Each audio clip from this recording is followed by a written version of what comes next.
The lamp was already burning when Ethan Vale rode into Half Moon Relay to marry Grace Bell. That was the first thing he saw. Not the stage barn, not the row of tired horses tied under the cottonwoods, not the woman in the gray traveling dress standing on the porch with both hands folded so tight her knuckles had gone pale. The lamp. It hung from the porch beam at 4 o'clock in the afternoon, lit too early for honest darkness. Its glass chimney smoked from years of use. A strip of blue ribbon had been tied around the handle. It was faded nearly white at the edges, but Grace watched it as if it still had color enough to call a man home. Ethan reined in beside the hitching rail. He had ridden all morning from Vale Canyon with a clean shirt under his range coat, a folded marriage license in his inside pocket, and a preacher waiting 2 miles back with a lame mule. He had not come like a young fool. At 39, with the largest cattle spread on the South Road and a name that made bankers stand up straighter, Ethan Vale did not have to beg for much. But he had come hoping. He saw Grace Bell look past him toward the road. Not at him. Past him. Bram Pike stepped out from the relay office before Ethan could speak. Bram was narrow through the shoulders, sharp at the chin, with a brown coat too fine for the dust on his boots.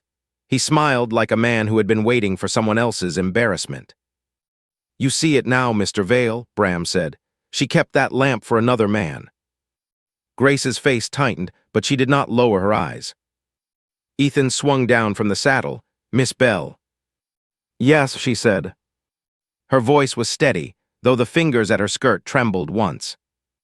Bram reached up and took the lamp chimney off its iron frame. Grace moved before Ethan did. "Don't," she said. Bram held the glass away from her. A bride who waits for one man should not take passage money from another. Behind the office window, Mrs. Dovey Crane stood with her hands pressed to her apron. She owned half the relay station, or acted like she did, and had signed the witness line on Grace's arrival paper. She saw Bram take the chimney. She saw Grace reach for it. She did not come out. Ethan noticed that too. "That lamp has nothing to do with you," Grace said to Bram. "It has everything to do with the debt you brought through my station." Bram turned the chimney in his hand. 3 weeks' board, 2 stage meals a day, a trunk stored in my freight room, a bride contract delayed until the groom arrived, and now he has arrived. He looked at Ethan. "Ask her who she has been waiting for." Grace's face changed then, not fear, something worse. Shame that did not belong to her but had been hung over her shoulders until it looked almost like clothing. Ethan had bought cattle from liars, land from widows, horses from men who swore too quickly, and beef contracts from officers who smiled while cheating weight. He knew the shape of a bargain turned into a cage. He took the marriage license from his pocket. Bram's smile widened. Grace's breath caught. Ethan unfolded the paper once, looked at the names, and folded it again. "I came to marry a woman," he said, "not collect one." The porch went quiet enough for the horses to sound loud. Bram's eyes narrowed. "You paid her passage." "I paid passage for a willing bride." "Then ask if she is willing." Ethan looked at Grace. She stood with the lampless flame still burning in the blackened wick, exposed to the wind now that the chimney was gone. Any hard gust would kill it. "Are you willing, Miss Bell?" he asked. Grace looked at the road again. That answer was enough. Ethan reached out, took the chimney from Bram's hand, and set it back over the flame himself. Bram laughed once. "A powerful man like you rode all this way to be made a fool." "Maybe," Ethan said, "but I will choose when I am a fool. No one else will choose it for me." Grace looked at him then, truly looked, and Ethan felt the force of her attention. She had gray eyes, direct and tired, with a kind of stubborn sorrow in them. She was not young enough to be confused for a girl, and not old enough to be done hoping. A dark braid lay over one shoulder, windruff from travel. Her dress had been brushed clean so many times the cuffs had gone thin. She had kept herself ready for a man who had not come. The knowledge touched Ethan in a place he had not expected. If you enjoy clean, romantic Wild West stories, where a hard choice matters more than a fast wedding, subscribe and ride along for the next frontier romance. Bram stepped close enough that Grace took 1/2 step back. No wedding, no room, he said. This station is not a charity house. Ethan turned his head slowly. Does she have a room here? Had one. Her trunk. Held for debt. Her passage. Used. Grace spoke before Ethan could. I can work it off. Bram's mouth bent. You have been saying that for 3 weeks. You would not let me take washing from the Teamsters. Because women who come under bride contracts do not advertise themselves for hire at a public yard. That was when Ethan understood the cleaner edge of the trap. Bram had not merely housed her, he had kept her still. Mrs. Crane, Ethan called. Dovey flinched behind the window. After a moment she came out. She was a broad woman near 50, with flour on one sleeve and worry tucked into every line of her face. Mr. Vale, she said, this is unfortunate. Did Miss Bell ask for work? Dovey's gaze slid to Bram. Grace gave a small, hurt smile, as if she had expected the silence and still hoped against it. She asked, Dovey said at last. Did you refuse? It was not my place. You run the kitchen. Dovey clasped her hands. Bram handles accounts. There it is, Ethan said. Bram's cheeks darkened. You do not own this station. No, Ethan said, but my herd uses this road, and so do the wagons that carry beef to Fort Laramie. If Half Moon Relay is charging women for shelter, it will not let them work off. I would like that said plain before I send another steer through your pens. Dovey sucked in a breath. Bram's smile vanished. The change in him was small but sharp. He had been enjoying a bride's humiliation because humiliation was cheap. Credit was not. Every station on that road lived by what men said in the next yard. One bad story could turn fresh teams toward another crossing. One angry rancher with 4,000 head coming through spring grass could make a relay owner's winter thin. Bram knew it. Grace knew it too, but she did not look relieved. She looked alarmed, as if Ethan had reached for a weapon too large to aim safely. Mr. Vale, she said under her breath. He heard the warning. He respected it. He also saw Bram's hand tighten on the lamp chimney again. The flame inside the bare frame leaned sideways in the wind. Put the glass back, Ethan said. Bram lifted his brows. You ordering me? No, I am asking whether a man who claims debt will break the only thing she owns in front of witnesses. The nearest driver stopped pretending to brush dust from a trace chain.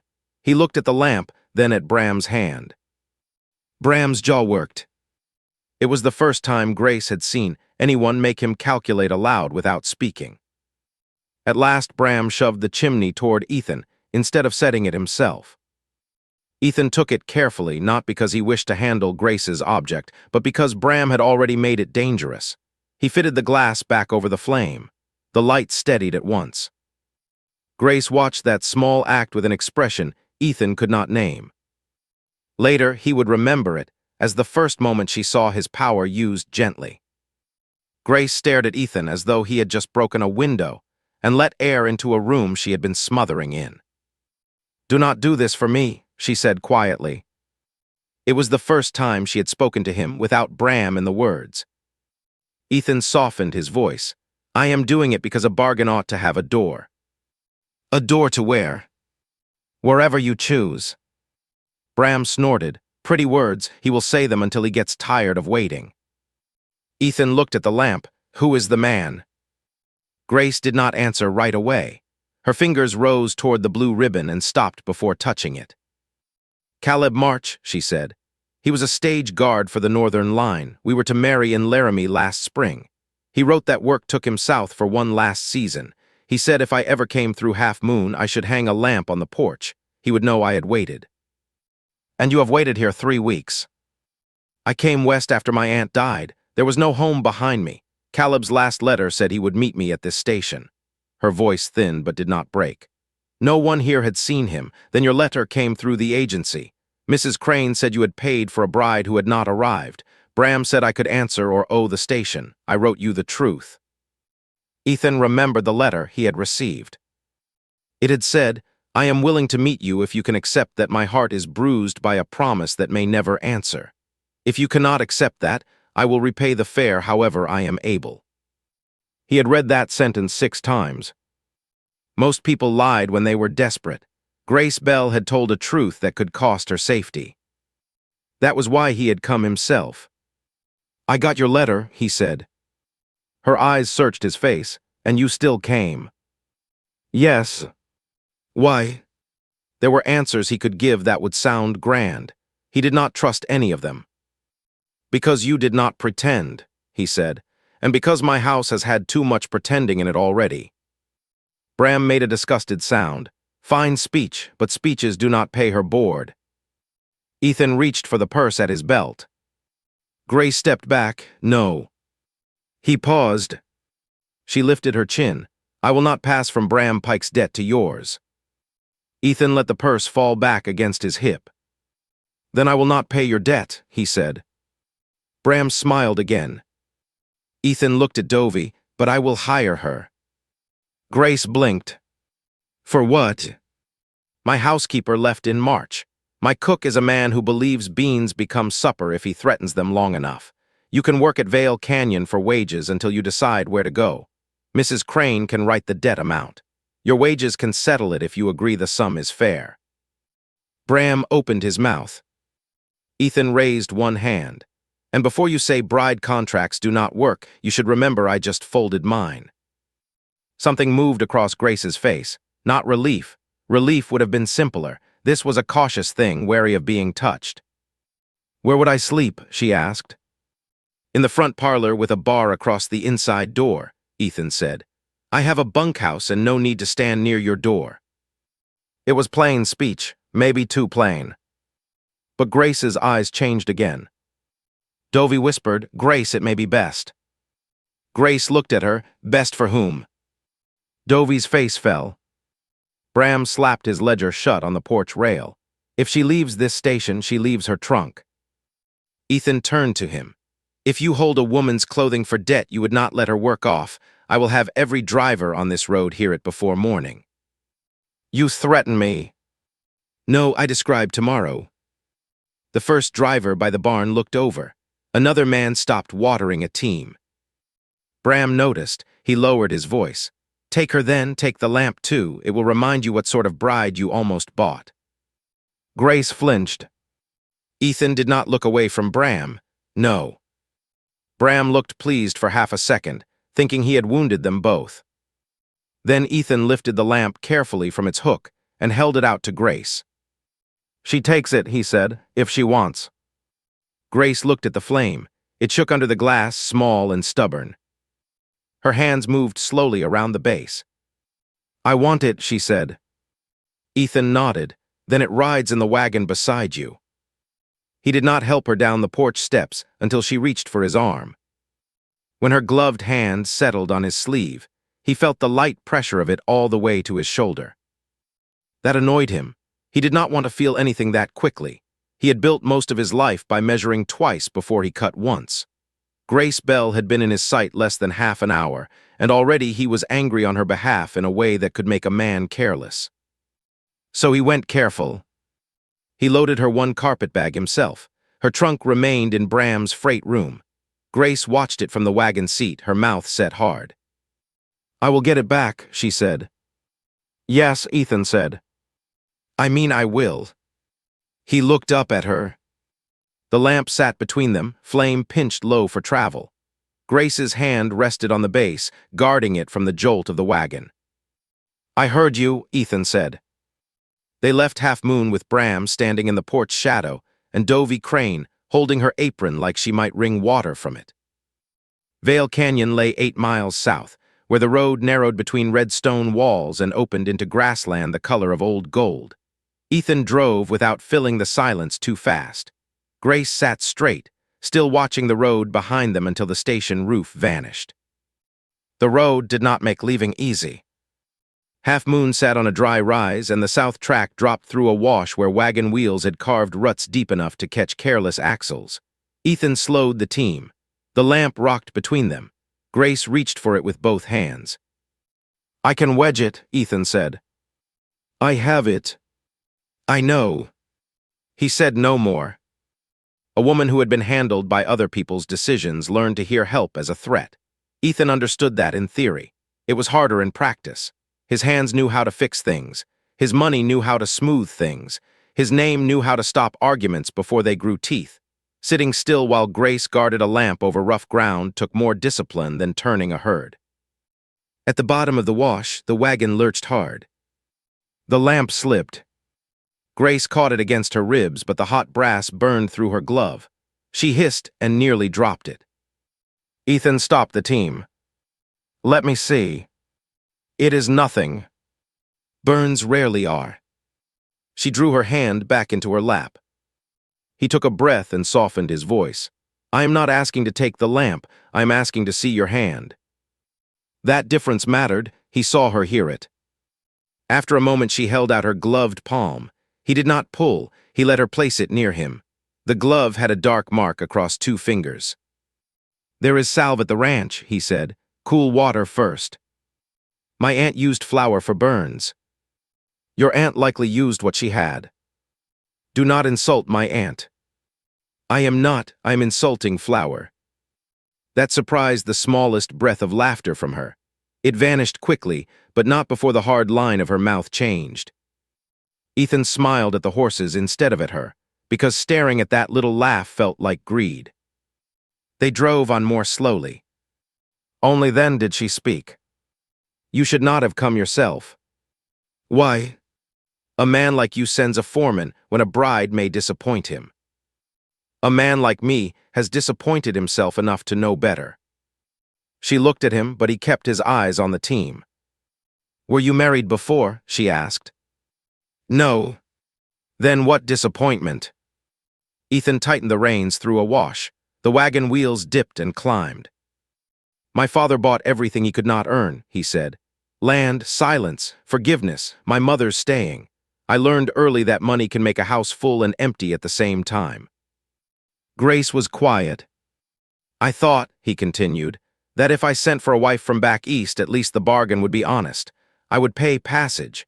She would know what kind of country she was coming to. We would meet as adults, not children pretending love could be wished into a room. And then I wrote you that I was waiting for someone else." "Yes." "Most men would have withdrawn the offer." "I considered it." That drew a small, surprised breath from her. He glanced over. "Would you rather I lied?" The corner of her mouth moved, not quite a smile. "No." "I considered it because I knew I might want what was not mine." The words settled between them. Grace turned her face toward the canyon. Wind pulled a strand loose near her cheek. "Caleb used to say honesty was a lantern," she said. "It did not make the road shorter. It only showed you where the holes were." Ethan looked at the lamp between them. "Did he say that before or after asking you to wait at a relay station for 3 weeks?" She stiffened. "I am sorry," he said at once. "Do not be sorry if you meant it." "I meant the question, not the cruelty." She studied him again. "You ask like you expect the answer to hurt." "Does it?" "Yes." "Then you do not have to answer now." The wagon rolled on. At the canyon gate, 2 ranch hands stopped pretending not to stare. Ethan gave them a look that sent both men back to the rail fence. He helped Grace down only when she accepted his hand again. The Vale house stood long and low, built of squared timber and pale stone, with a wide kitchen chimney and a porch that faced the grazing flats. It was not fancy, but it was solid, the kind of house that had survived winters by expecting them. Grace stood in the yard with the lamp in her hands. "Where should I put it?" she asked. That question cost her. Ethan could hear it. If he said the porch, he would honor the old promise too well. If he said away, he would make himself no better than Bram. "Where you can see it," he said, "until you choose differently." She nodded once. Inside, the front parlor smelled faintly of dust and cedar. Ethan opened the door, checked the window latch, then stepped back into the hall. "There is a bar for the door," he said. "It drops from your side. No one opens it from this hall when it is set." Grace looked around. There was a narrow bed brought in from a side room, a washstand, a braided rug, and a small table where she set the lamp. You did this before riding to the relay. Yes. For your bride. For a woman who might need a room before she knew if she wanted a husband. Her hand lingered near the lamp. That sounds rehearsed. It was, he admitted. The tiredness in her face eased by a small degree. Thank you for telling me. Supper is at 6, he said. You can come or not. Work starts tomorrow only if you still want wages. I want wages. Then we will write them down tomorrow. He started to leave. Mr. Vale. He turned. I do not know how long I will keep hoping. The plain pain of it stopped him at the door. Then I will not hurry you, he said. Do you think that makes it easier for me? He almost smiled, but did not. No. Good. He left her the room and closed the door from the hall side. A moment later, he heard the wooden bar drop into place. It should not have pleased him. It did. That night, Ethan ate in the kitchen with his foreman, Judd Pike, who was no relation to Bram and thankful for it. Grace came in 5 minutes after the bell, sleeves rolled back, expression prepared for pity. She received none. Ethan introduced her as Miss Bell, hired for house and kitchen work at wages to be written in the morning. Judd nodded, glad for it. Bean's been threatening mutiny. Grace looked startled, then almost laughed. Ethan caught the almost and wanted the whole of it. That was dangerous. He looked down at his plate. Grace did not cook that supper. She simply watched how things were kept, where the flour sat, which shelf held coffee, which hinge stuck on the pantry door. Ethan saw her measuring the house the way a woman measures a river crossing, not for beauty but for danger and usefulness. After supper, Judd left to check the night herd. Ethan rose to clear his own plate. Grace reached for it at the same time. Their hands touched on the tin rim. It was nothing.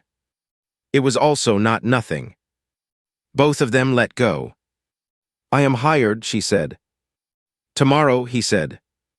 You will make a poor employer if you let help stand idle.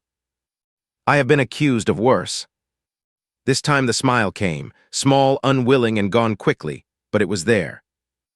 Ethan carried the plate to the wash basin. Grace watched him as if he had done something more remarkable than rinsing beans from tin. Caleb never let me carry wood when he was near, she said. Ethan dried the plate. Some men mistake usefulness for insult. Do you? No.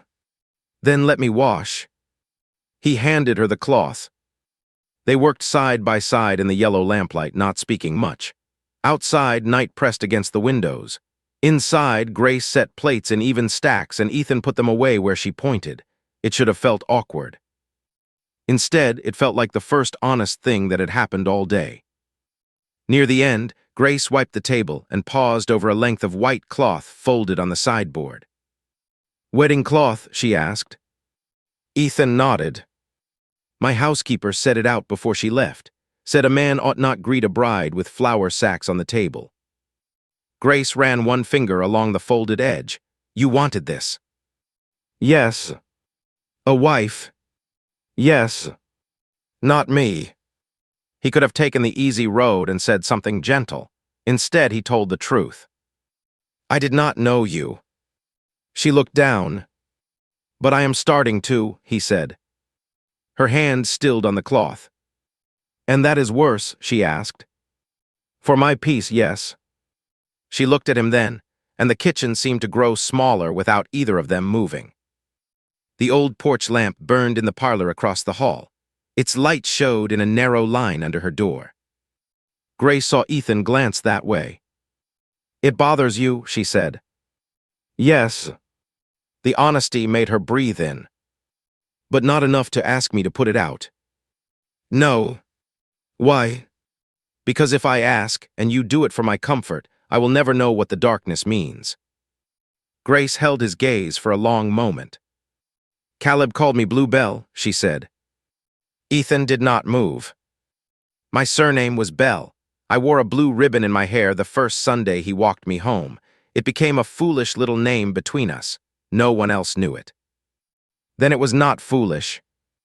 Bram knows the lamp. Mrs. Crane knows Caleb's name, but no one knows that. Why tell me? She folded the cloth once carefully. Because I am tired of Bram having all the sharp things. Ethan understood the gift. She had given him something private not to use but to hold safely. I will not speak it, he said. I know.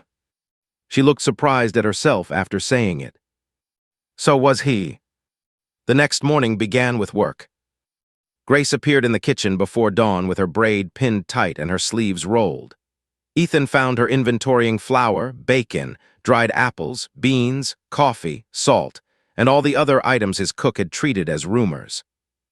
You are up early, he said. So are you. Cattle do not wait for a man's feelings. Neither does bread. He looked at the board where she had chalked columns in a firm hand. Can you keep accounts? House accounts, church accounts. My aunt ran a boarding house in Omaha. I learned to know when a man ate 3 portions and paid for 1. Useful skill in cattle country. Men steal beef. Men steal anything they can rename. Her chalk paused. He wished he could call the words back, but Grace only nodded. Then we will name things plainly here. They did. Plain naming changed a house faster than new curtains ever could. By breakfast, Grace had separated rancid bacon from good, sent Silas Greer to scrub the coffee pot with sand, and informed Judd that storing onions beside apples was an act against both. Ethan came in from the early pens to find 3 grown men standing outside the kitchen door with the confused patience of boys outside a schoolroom. Can we enter? Judd asked. Grace answered from inside, if your boots have met the scraper. Judd looked down at his boots, then at Ethan. Boss. Ethan leaned one shoulder against the door frame. You heard Miss Bell. The men scraped. It should have been funny, and it was, but there was more underneath it. Grace was not being made ornamental. She was not being hidden like a shameful almost bride in a parlor. She was changing how the ranch moved, and the ranch was answering. At the table, no one mentioned the lamp. That silence was kindness at first. Then it became a weight. Grace poured coffee for herself last, sat near the stove, and ate with the steady discipline of someone who had gone hungry politely more than once. Ethan noticed because he had watched hands at tables all his life. Rich men took space without thinking. Frightened people measured bites. When Judd reached for a 3rd biscuit, Grace slid the plate toward him before he could ask. There is enough, she said. Judd's face softened. That's so. Today, tomorrow depends on whether Mr. Vale keeps buying flour from the man who cheats him. Every eye went to Ethan. He set down his cup. Baylor cheats me. If the numbers in your pantry slate are his, yes. How much? Enough to buy 2 sacks every 10. Silas whistled. Grace looked embarrassed only after the words were out. I did not mean to overstep. Ethan felt the old habit rise in him, the one that disliked being corrected in front of hired men. His father would have made a joke sharp enough to cut the person who had found the error. Ethan looked at Grace's tired eyes and killed the habit where it stood. You did not overstep, he said. You counted. Something brightened in her face before she looked down. It was not love, it was not even trust. But it was one board laid across a dangerous creek. By noon, the kitchen smelled of bread and vinegar, the pantry had been set in order, and Judd Pike had been told he could either wipe his boots or eat outside with them. He wiped his boots. Ethan heard the ranch hands talking in the yard, not cruelly but curiously. Word had already run ahead of any horse. Vale brought home a bride who loved another man. Grace heard it too. She carried a water bucket to the porch and walked past the low voices with her head level. Ethan had started toward her before he caught himself. She did not need him to stand between her and whispers every time. At the pump, one young hand named Silas Greer said, Beg pardon, Miss Bell, didn't mean nothing. Grace set the bucket under the spout. Most people don't. They mean to be entertained and call it harmless. Silas went red. Judd barked a laugh from the barn. Ethan did not. Grace pumped her own water. The pump handle stuck halfway down. Silas reached for it on instinct, then stopped and looked at her for permission. Grace noticed. Ethan did too. "You may help with the handle," she said, "not the apology." Silas nodded and put one hand to the iron. Together they worked it loose. Water struck the bucket hard, clear and cold. That small scene moved through the yard faster than gossip had, not because it was grand, because men who work with their hands understand a repair made in plain sight. Ethan went back to the barn before Grace could see his face. He was beginning to fear hope more than disappointment. That evening, Ethan found her on the back porch mending a tear in her cuff. The old lamp sat beside her, unlit in daylight. "I sent a rider to ask about Caleb March," he said. Her needle stopped. "Where?"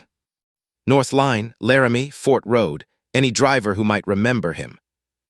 She looked at him as if she wanted to be grateful and angry at the same time. "You should have asked me first." "Yes." The answer disarmed her more than an excuse would have. "Why didn't you?" "Because I thought helping fast would make up for hurting quietly." Grace pulled the needle through the cloth. "That is almost a pretty apology. I can make it uglier if it helps." She looked up and the smile came again. This one stayed a little longer. "It helps that you know it was wrong. I will call the writer back if you want." "No." She tied off the thread. "I want to know. I hate wanting to know." Ethan sat on the porch step, leaving a careful distance between them. "When my mother died," he said, "I found letters she had written to her sister and never sent. My father had kept them in his desk. He said he meant to post them, said he forgot." Grace grew very still. "He had not forgotten," Ethan said. "He did not want anyone to know she was unhappy." "What did you do?" "I sent them after the funeral, too late to comfort my mother, just in time to shame my father." "Did it help?" "No." "Then why tell me?" He looked out at the darkening yard. "Because I know what it is to wonder whether a missing letter would have changed a life." Grace's face softened in the porch light. "You are not what I expected." "Neither are you." "What did you expect?" He considered lying for about half a second. "Someone grateful enough to make this easy." She laughed once, quiet and surprised. "I am sorry to be such a hardship." "No, you are not." "No," she admitted, "I am not." The air between them warmed. Then hoofbeats sounded at the canyon gate. The rider came in hard, dust rising behind him. He handed Ethan a folded notice with Bram Pike's mark across the outside. Ethan read it under the porch lantern. Grace watched his face. "What is it?" "Bram has posted a debt mark at Half Moon and sent copies to the next 2 relay stations. He says you left under unpaid board and false bride representation." Grace stood. "False bride?" Ethan looked at her. "He says you accepted passage under one marriage offer while intending to keep another." The shame hit her like a thrown stone. Ethan saw it land. Then he saw something else. Grace reached for the notice, read it, and folded it into a square. "He wants me to run," she said. "Maybe." "No, he wants me to hide here so every station between here and Cheyenne hears his words without mine." Ethan rose, "Then we answer." "How?" "I can send riders." "No," she looked toward the road. "I have been letting men carry every word about me. Caleb's letters, Bram's ledger, your license, his notices, your riders." She held up the folded notice. "I am tired of hearing my life from someone else's mouth." Pride moved in Ethan, sharp and clean. "What do you want to do?" "Go back to Half Moon. Tonight. Tomorrow at first light." Ethan looked at the dark road beyond the gate. "Bram will be ready." "So will I." They did not sleep much after that notice. Ethan spent the next hour in the barn with Judd checking harness, choosing a steady team, and making sure no man rode ahead to turn Grace's decision into a ranch order. Judd wanted to bring 3 hands. Ethan refused 2 of them. "You expect Pike to behave?" Judd asked. "No." "Then why go light?" "Because if I arrive like a posse, every coward there can pretend Grace is only speaking under my guns." Judd scratched his jaw. And if Pike has men, then you can tell me I was foolish while helping me stay alive. Fair. At the house, Grace wrapped food in cloth for the morning road because work steadied her. She cut bread, sliced cold beef, and packed apples with brisk, angry precision. When Ethan came in for coffee, she did not look up. "You are planning around me," she said. "I am planning around Bram. Does that sound different to you?" He stopped. She set the knife down. "I know you mean well." That phrase usually saddles a hard horse. "It does," she turned to him. "You cannot make me free by arranging every danger before I reach it." He wanted to argue. He had reasons and good ones. Bram was not only mean, he was cornered. Cornered men did not politely wait for women to finish finding courage. Grace watched the argument move across his face. "Say it," she said. "I am afraid he will hurt you." "So am I. That is all." "No," she picked up the knife again, then set it down once more. "I am also afraid you will keep me safe so completely that I never learn whether I can stand." Ethan looked at the lamp in the parlor, unlit now, waiting. "My father kept my mother safe," he said. Grace's expression changed. "He called it safe," Ethan continued. "No visits he disliked, no letters he did not read, no money she could spend without asking. She was never hungry, never cold, never free." Grace came around the table slowly. "You are not him." "No, but I know his tools. Money, doors, men on horses, good reasons." She stood close enough that he could see the flower on her cuff. "Then put some down tomorrow," she said. He nodded. That was easier promised than done. But he promised it. "If I go with you, he will say I forced you. Then stand behind me." That was exactly what he had promised. He nodded. The next day, before they could leave, Dovie Crane came to Vale Canyon. She arrived in a buckboard driven by a boy too nervous to meet Ethan's eyes. Dovie climbed down with dust on her hem and a folded envelope clutched under one hand. Grace saw her from the kitchen window. The color went out of her face. "Do you want me there?" Ethan asked. Grace wiped her hands on a towel. "Yes, but do not speak first." Dovie stood in the yard like a woman, walking to judgment with sore feet. "Grace," she said, "I came because I could not sleep." "That must be uncomfortable," Grace said. Dovie took the blow. "It is." She held out the envelope. Grace did not take it. "What is that?" "A letter." "From whom?" Dovie's mouth trembled. "From Caleb March, or it bore that name when it came." Ethan felt the whole yard tighten. Grace looked at the envelope as if it might strike her. "When?" "2 weeks before you arrived." Grace's voice was very soft. "You had a letter for me before I came." "It was not addressed to you proper. It said if a woman named Grace Bell came through, she was to be told he had taken work west under another name." "What name?"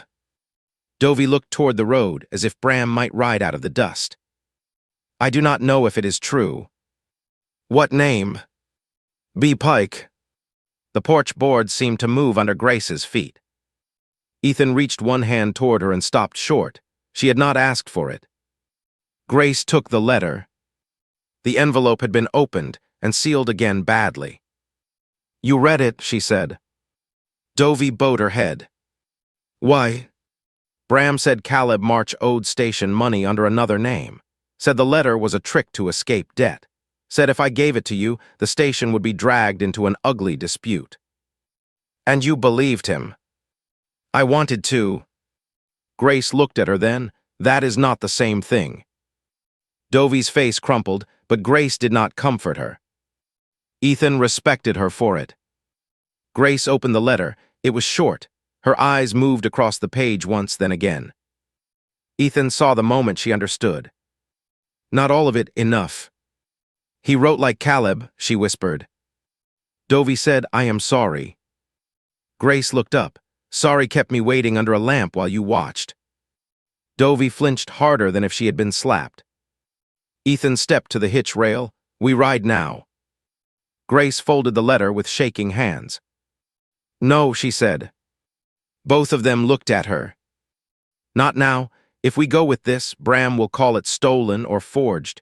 He will say Mrs. Crane lied to save herself. He will twist it until I am standing in another man's argument again. What then? Ethan asked. Grace looked down at the page. Caleb had a private name for me, she said. If Bram is Caleb, he will know it. If he is not, he will not. Dovey whispered, that is thin. Grace's eyes flashed. It is all you left me. Dovey went silent. Ethan looked at the letter. He could deny it. He can deny anything. I need him to answer before he remembers to lie. Then you need him angry. Yes. Ethan almost smiled. I can help with that. Grace looked at him, and despite everything, some life came back into her face. I believe you can. For more clean Western romance, mail-order brides and lonely ranchers finding home, subscribe to the channel before we ride into the harder half of Grace's choice. They did not go that afternoon. That was Grace's decision. She read the letter twice, then fed it into the kitchen stove while Ethan watched in surprise. Grace, he would burn it if he got the chance, she said. Then why do it for him? She closed the stove door. Because I do not want to clutch paper while he looks at my face and lies. I want my hands empty. The paper caught, flared, and blackened. Ethan understood then that the proof had never been the letter. The letter had only shown where to press. The burned letter made Judd curse when he heard of it. Begging pardon, he said at the kitchen threshold, but that paper could have pinned Pike to a wall. Grace stood by the stove, face pale from what she had done. Paper can be called stolen. Witness can be called scared. Yes. Then what do you have? Grace looked at her empty hands, a name he thinks still belongs to him. Judd looked at Ethan. Ethan said nothing. He had promised to put tools down. Judd shifted his hat in his hands. Miss Bell, I am not a clever man. Most clever men announce themselves sooner. He blinked, then grinned despite the room's tension. Likely true, but I know men. A man hiding under a new name may guard his papers, but he won't always guard his habits. Grace listened. Make him mad enough to be the old man, Judd said, not the new one. Ethan saw Grace take that in. Will you come? She asked Judd. Judd looked surprised. If the boss says. I did not ask the boss. That landed, Judd straightened. Yes, ma'am, I will come if you want me there. Not to speak for me. No. Not to stand in front of me. No. To keep Ethan from forgetting. Judd's grin came slow. That I can do. Ethan should have objected. Instead, he felt oddly grateful. Grace had built herself an ally, and given that ally, a job no man could turn into rescue without being caught at it. Dovey stayed in the yard until Grace came out again. What do you want from me? Dovey asked. Truth, Grace said. I have told it. No, you have handed me a piece of it where no one can hear. Tomorrow, at half moon, you will say what you hid. Dovey swallowed. Bram will throw me out. He may. I have nowhere else. Grace's face did not soften, neither did I. Dovey lowered her head. Ethan thought of his mother and the unsent letters. He thought of how late truth could arrive and still demand a price. Mrs. Crane, he said, if you tell the truth, I will not let you starve. Grace turned toward him. He knew at once he had stepped wrong.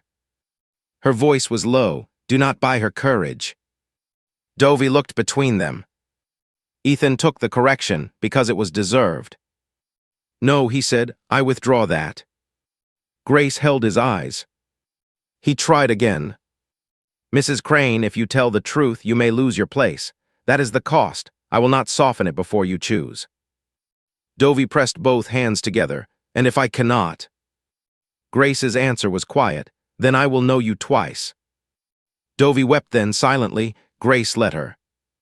That evening the ranch settled into a strained kind of waiting. Judd checked rifles without asking questions, though Ethan told him no gun would decide this. The stage road was argument enough. Grace packed nothing except a clean handkerchief and the blue ribbon from the lamp. Ethan found her in the kitchen after midnight. She was sitting at the table with the ribbon laid flat before her. "Could not sleep?" he asked. "Could you?" "No." He stayed near the doorway. "You may sit," she said. He did. For a while they listened to the stove tick as it cooled. "If Bram is Caleb," she said, "then I waited for a man who stood 10 steps from me and enjoyed my waiting." Ethan's hands closed under the table. "Yes. Say something kinder." "I do not have anything kinder that is also true." She nodded, accepting that hard mercy. "I loved him," she said. Ethan looked at the blue ribbon. "I know. Does that shame you?" "No." "Anger you?" "Yes." Her eyes lifted. "Not because you loved him," he said, "because he may have used what was best in you as a rope." Grace looked away. "I do not know what I feel for you," she said. Ethan's breath caught, though the words were not a confession, maybe because they were not. "You do not owe me a feeling." "I know that is what makes it hard." He almost reached across the table. He wanted to cover her hand, to tell her that whatever came tomorrow, she would not stand alone. But he had learned the difference between comfort offered and comfort taken, because a woman had no strength left to refuse. So he left his hand where it was. Grace saw. After a moment, she reached across the table herself and touched 2 fingers to his knuckles. It was brief, barely a touch. It struck him harder than any kiss could have. "Thank you for waiting where I can see you," she said. His voice came rough. "I can do that." The next morning, Grace rode in the wagon beside Ethan with the old lamp at her feet. Its flame was out. She had polished the chimney until no soot remained. The blue ribbon was tied around her wrist, not the handle. Before they left, she walked through the Vale kitchen alone. Ethan waited in the yard because she had asked him to. Through the open door, he heard small sounds, a drawer closing, a chair moved back into place, the stove latch checked. It was not delay. It was a woman making sure the place she might return to did not own her by surprise. When she came out, she carried the wage book. "If I do not come back," she said, "Judd knows what is owed me." Ethan's throat tightened. "You think you might not?" "I think free choice includes leaving." "Yes." "Say it like you hate it less."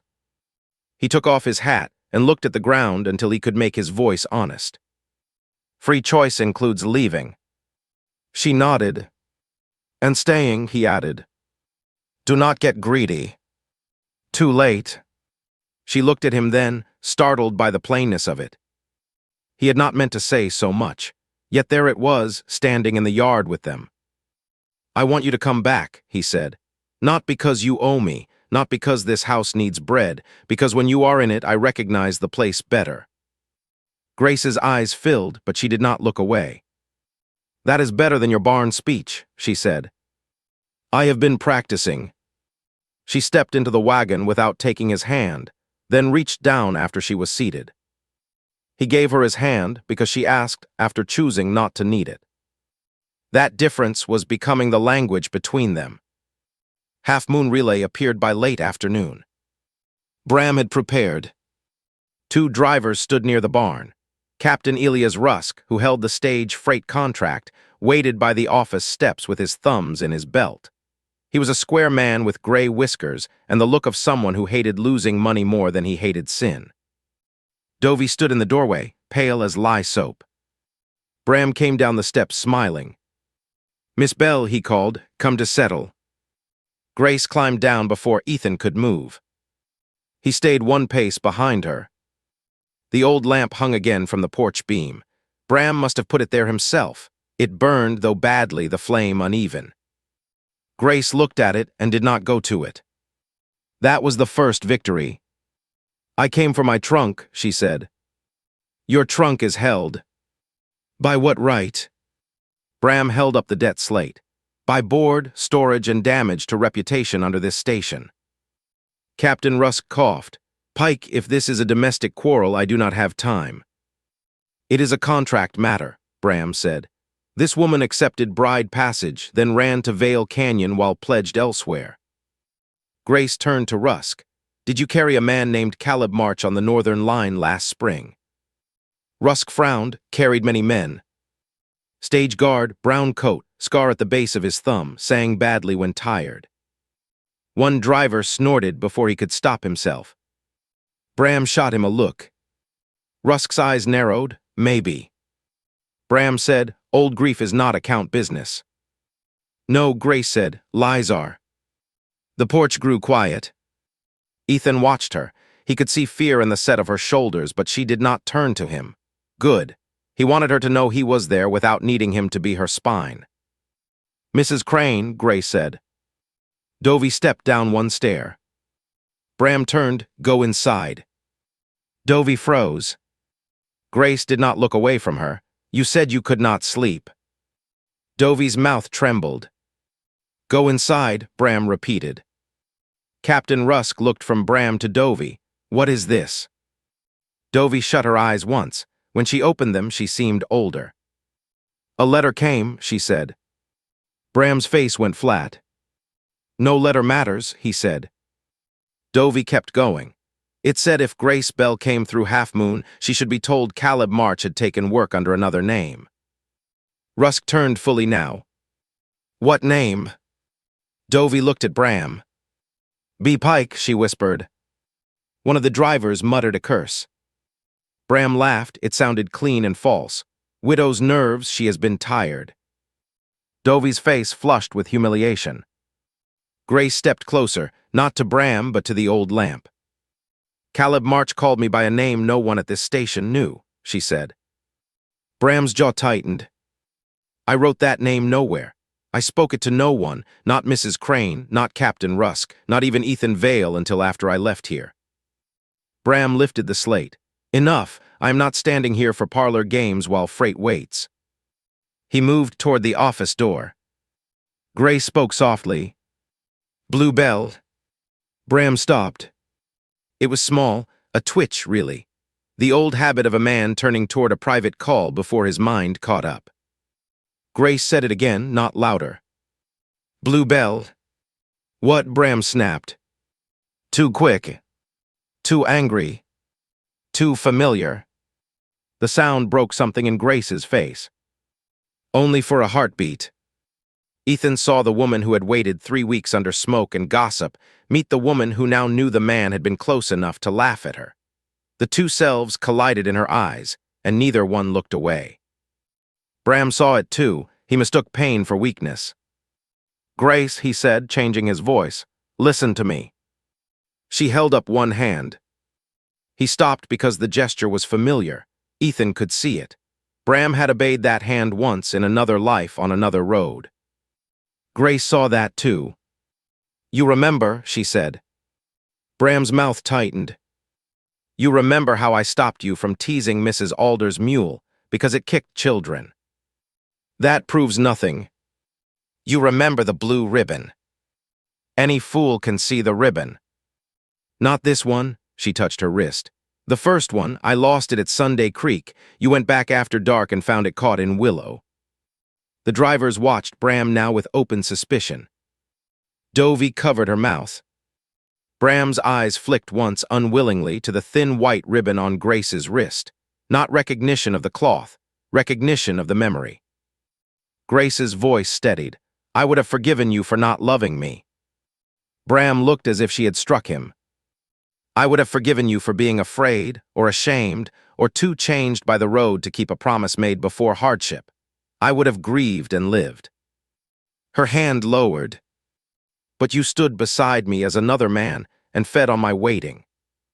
No ledger could have done what those words did. The porch men shifted away from Bram, not far but enough. His territory shrank by inches. Grace's face went white, but she did not step back. You heard me. Bram looked at the witnesses and saw what had changed. Any man can hear words. Not any man answers to them, Grace said. I did not answer. The driver who had snorted earlier spoke before fear could stop him. You did, Pike. Bram swung on him. Hold your tongue if you want wages. Ethan moved one step, but Grace lifted a hand slightly, not to stop him from helping, to tell him she still had the moment. She faced Bram. "Where is the scar?" "What scar?" "At the base of Caleb's thumb." Bram shoved his right hand into his coat pocket. "That did it." Dovey began to cry, but this time she spoke through it. "He had one. I saw it when he counted coin." Rusk's face hardened. "Pike." Bram's last defense came fast. He grabbed Grace's trunk from beside the office wall, where he had set it out as bait, and hauled it toward the freight wagon. "Debt property," he said. "She leaves with nothing until Vale pays." Grace stepped in front of the wagon wheel. Ethan's body went cold. "Grace," he said low. She did not move. Bram pointed at the drivers. "Hitch up." No one moved. "I said hitch up." Captain Rusk spat into the dust. "My drivers do not seize women's trunks under false names. You break contract with me, you lose freight through Half Moon." Rusk looked toward Ethan. "Vale." Ethan understood the question. Money sat in the air between them. Bram understood too. His herd needs this road. He will pay. He came to buy her once. Ethan looked past Bram to the wagon board where Half Moon kept the freight marks for every ranch on the South Road. Vale Canyon had 3 chalk lines there, each one worth a winter's margin if the North Ford washed out. "Strike my road credit until this is counted clean," Ethan said. Rusk's brows lifted. "That costs you." "I know what it costs." Bram's smile faltered, not from morality but from arithmetic. He had counted on Ethan needing the road more than he needed Grace free. Ethan took the folded marriage license from his coat. Grace looked back, startled. For one terrible second, Bram smiled. Ethan tore the license clean through the middle. The sound carried. Grace's lips parted. Ethan tore it again, and let the pieces fall into the dust between himself and Bram. "I did not buy her then," he said. "I do not buy her now." Bram's face twisted. "Then you have no claim." "That is the first honest thing you have said." Grace bent, picked up the pieces of the license, and held them in her hand. She looked at them, then at Ethan. "I was afraid of this paper," she said. He could barely speak. "So was I." She placed the torn pieces on the porch rail, not as proof, not as a weapon, but as something finished. Then she reached up and took the old lamp down. Bram lunged for it. Ethan caught his wrist. The scar showed at the base of Bram's thumb. Everyone saw. Bram tried to wrench free, but Ethan held him. He did not twist. He did not strike. He simply kept the hand visible. Grace looked at the scar. All the waiting in her seemed to come to that one breath. "Caleb March is dead," she said. Bram's eyes flashed. "No. He died when you let me wait under that lamp and called yourself another man." She turned to Captain Rusk. "My trunk is mine. My debt will be counted by Mrs. Crane in front of you with the work she refused named beside it. I will pay what is fair. I will not pay for lies." Rusk took the slate from Bram's hand. Bram fought for it, but Judd Pike had ridden in behind the wagon and caught his other arm. Judd's voice was mild. "Easy, I already share your name. Do not make me share your shame, too." The drivers laughed once, not kindly. Rusk scratched a line through Bram's name on the wagon board. "Half Moon freight contract is suspended," he said. "No driver under my pay hauls for a man using false debt to hold a woman." Bram stared at the board as if the scratch had cut his skin. "You cannot." "I just did. Vale forced this." Rusk shook his head. "No, she did." Grace still held the old lamp. Dovey came down the steps. She took the station desk key from the chain at her waist and held it out to Rusk. "I hid the letter," she said, loud enough for the drivers. "I protected my place and let Grace bear the cost. I will not handle the desk again until Captain Rusk appoints someone honest to count beside me." That cost her. Everyone could see it. Grace saw it too. "Thank you for saying it where it can hurt you," she said. Dovey wept harder, but she did not ask forgiveness. "That was better." Bram made one last try. Grace, he said, and for the first time the voice sounded like the man she had waited for. Softer, familiar, poison wrapped in memory. Blue Bell, I was going to tell you, I needed time. You know how hard the road can make a man. Grace closed her eyes. Ethan released Bram's wrist. He wanted to drag the man away from her. He did not. This choice had to be hers. Bram stepped closer. You loved me. Grace opened her eyes. They were wet but steady. I loved a man who walked me home under honest stars, she said. You used his face to keep me in debt. I am that man. No, you are what he became when truth was too expensive. She blew out the old lamp. The porch darkened a little, though dusk still held the sky. I release Caleb March, she said, and I refuse Bram Pike. No one spoke. Then she looked at Ethan. For a moment he could not read her expression, and he was glad. If he could read it too easily, it would mean she had made it small for him. And I refuse to marry Ethan Vale today, she said. The words landed clean. Ethan bowed his head once, as you should. Something like pain crossed her face, but also relief. She handed the old lamp to Dovey. Hang it in your office unlit, Grace said. Let it remind you what silence costs. Dovey took it with both hands. Bram cursed and tried to shove past Judd. Rusk's drivers blocked him. Rusk pointed down the road. You have until full dark to clear your private goods from my freight room. You walk out with what is yours and not a pound more. And my money. Ask the man whose name you buried. Bram looked at Grace one last time. There was hatred in him now because pity had failed. Grace did not look away. That was the final loss he could not bear. Not the contract, not the slate, not the drivers, her obedience. He left the porch without it. The old power could not return to the same place after that. Too many people had seen the scar. Too many had heard the nickname. Too many had watched the richest man on the road tear up the only paper that might have claimed her, and the woman at the center refuse both the liar and the easy rescue. Grace sat on her trunk while Rusk and Dovey counted the debt. They struck out 3 weeks of meals because Dovey admitted Grace had been refused kitchen work.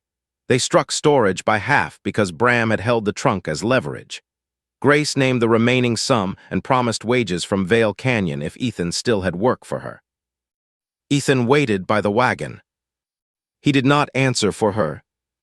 When all was finished, Grace came to him carrying only her carpet bag. Judd loaded the trunk.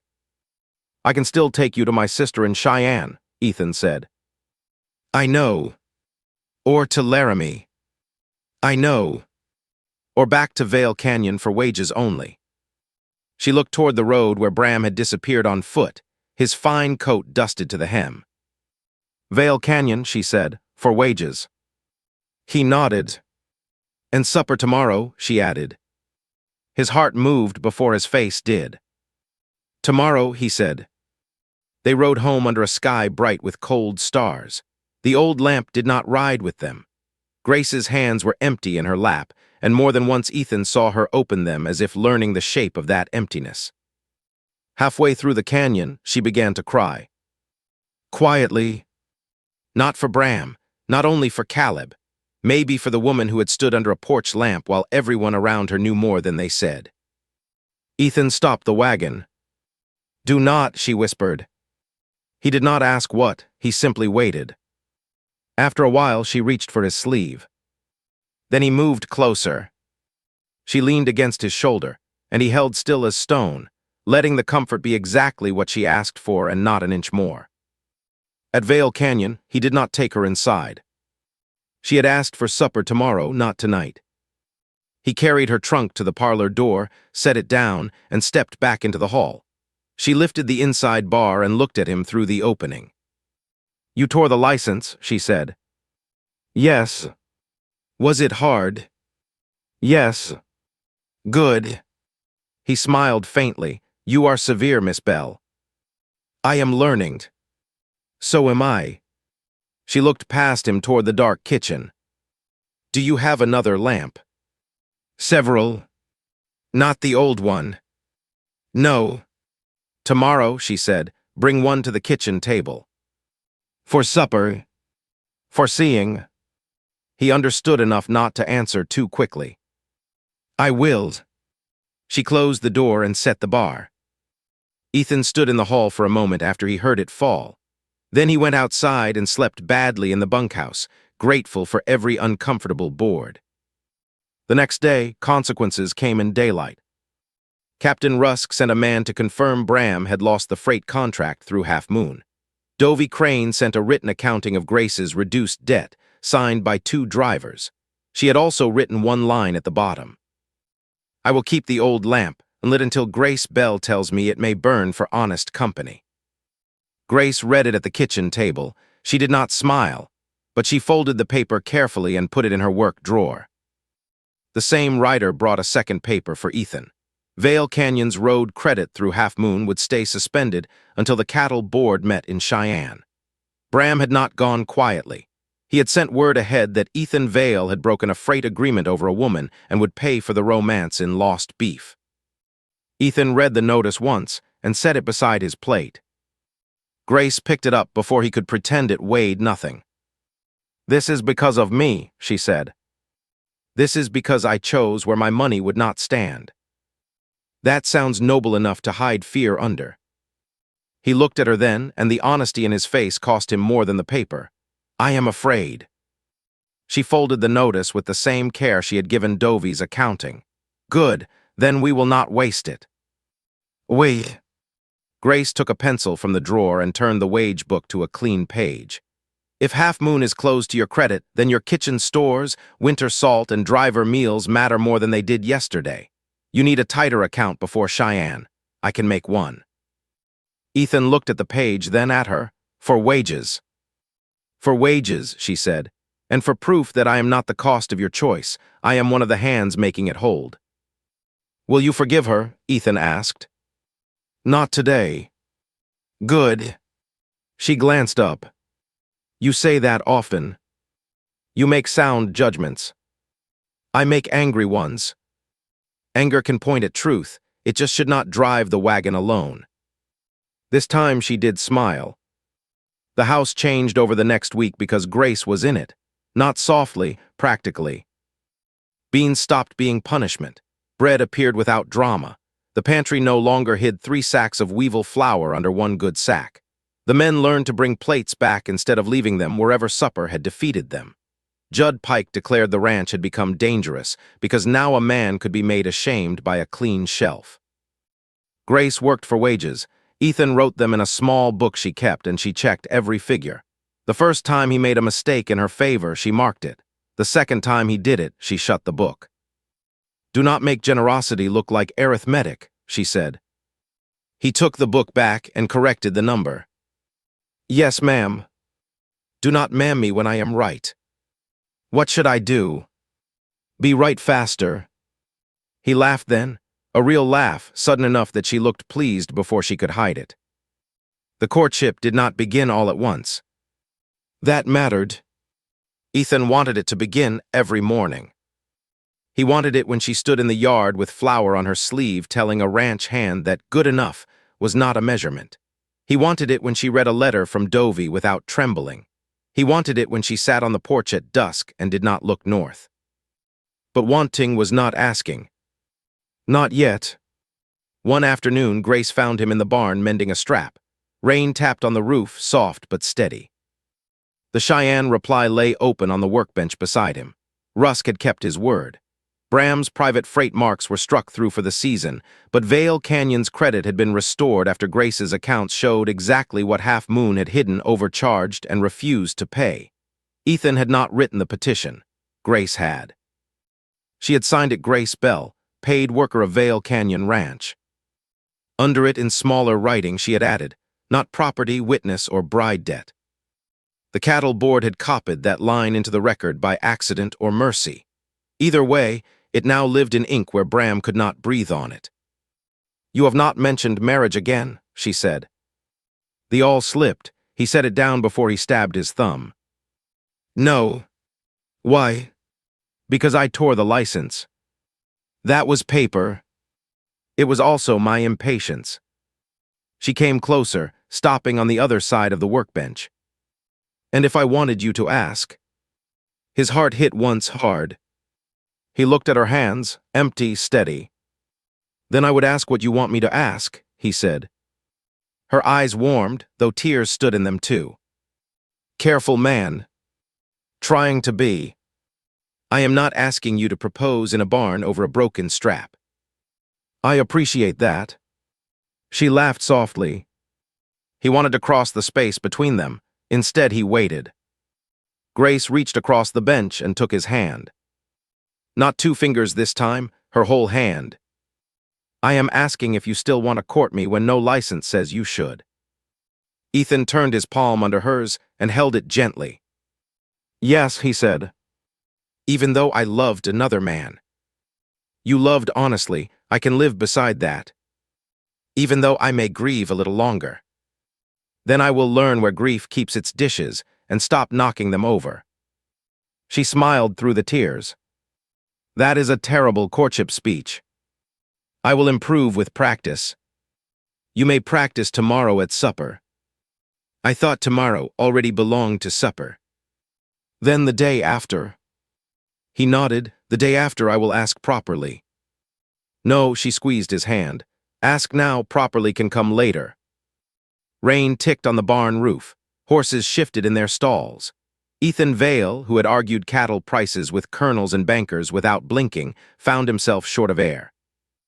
"Grace Bell," he said, "may I court you while you decide whether my home can become yours?" Her hand tightened. "Yes," she said, "while I decide and because I decide." He bowed his head over her hand and touched his lips to her knuckles. Not claiming, not sealing, thanking. She let him. That evening Grace brought a new lamp to the kitchen table. It was not the station lamp. It had a clear chimney, a brass base, and no ribbon. Ethan waited outside the kitchen door because she had told him to. The ranch hands thought he had lost his senses. Maybe he had. Grace moved inside, setting plates, bread, 2 cups, and the Cheyenne copy of the cattle board record. Through the window, Ethan could see her light the lamp. The flame rose clean and steady. She adjusted it with careful fingers, then stood looking at the ink for a long moment. When she opened the door, she did not step aside at once. "This one is not for a man who left," she said. Ethan stood in the yard with his hat in his hands. "Who is it for?" "For the house I am choosing to help keep honest." Then she stepped aside. "Come in, Ethan." He entered because she asked him to. At the table, Grace sat first. Ethan waited until she nodded before taking the chair across from her. The new lamp burned between them, not as a signal to the road, but as light over the account she had one in her own name. After supper, when the plates were empty and the rain had stopped, Grace carried the lamp to the window herself. She set it there where it could be seen from the yard, then came back to the table and placed her wage book beside Ethan's hand. "Tomorrow," she said, "we count what I owe Half Moon." "Yes." "And what I earn here." "Yes." "And nothing else that belongs to my choice." Ethan looked at the lamp, then at her. "Nothing else." Grace opened the wage book and slid the cattle board paper inside the front cover. Then she wrote one more line beneath the week's account. "Courtship accepted by choice, no debt attached." She sanded the ink, shut the book, and set it between them where both could see it. Only then did Grace sit down beside him instead of across from him. It was the first time she had chosen that chair. The old lamp at Half Moon stayed unlit for a long season. The new one in Vale Canyon burned over Grace Bell's own handwriting whenever she chose to light it.